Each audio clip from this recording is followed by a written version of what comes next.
नमस्कार मित्रांनो, झाला का तुमचा चहा? संध्याकाळची बरोबर 6:15 वाजलेले आहेत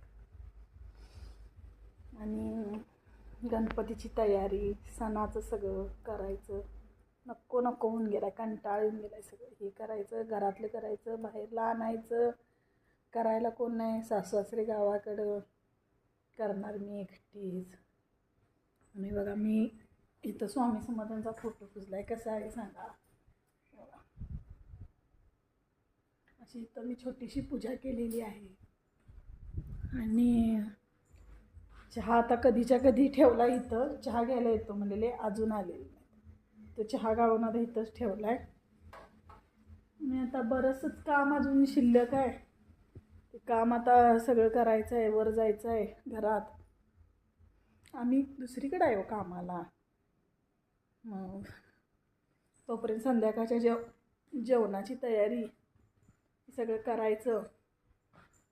कुठलं कुठलं करायचं, एकटी बाई करणारी असली की नको वाटते करायला.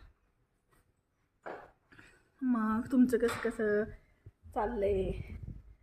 गणपतीची तयारी, 2 दिवसानं गौरी येणार.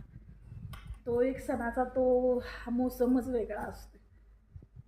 पोळ्या करा, भाजी भाकरी. तसं मला जेवण करायला असं फारसा कंटाळा येत नाही, आवड आहे जेवणाची.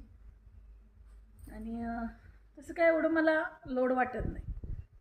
तरी पण माणूस म्हणलं की थोडं थकायला होतं आहे, कंटाळा येतो आहे, सगळं अवघड होते. पोरं गेल्या सुट्टीला गावाला, तर काय आम्ही दोघांचं जेवण जरी करायचं म्हणलं तरी करायलाच लागतं आहे. 4 लोकांचं पण करायलाच लागते. मग राबायचं तसं राबायलाच लागते. ते काय बाईला कुठं सुटलेलं नाही आहे. आणि मग प्रत्येकाचे नखरे असतात, चपाती भाकरी. मग काय बोलायचं आता. तरी आता आम्ही दोघंच आहे, मला भाकरी चालते आम्हाला.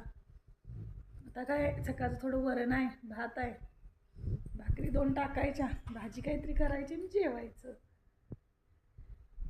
आता गणपतीची जाऊन आरती लावायला पाहिजे, लुटून काढायला पाहिजे. बरंचंच काम शिल्लक असते. बायकांचं काम कधी संपत नाही. बाई एक मशीन आहे. सकाळी 6 वाजल्यापासून रात्री 10 वाजेपर्यंत तिची ती ड्युटी. त्या ड्युटीतनं तिला कधीच सुट्टी नाही. पुरुषांना आठवड्याची एक तरी सुट्टी असते, बाईला एकही सुट्टी नाही. मग काय करायचं. मग झालं का चहा पाणी तुमचं? कसा झाला व्हिडिओ नक्की कमेंट करून सांगा. बाय.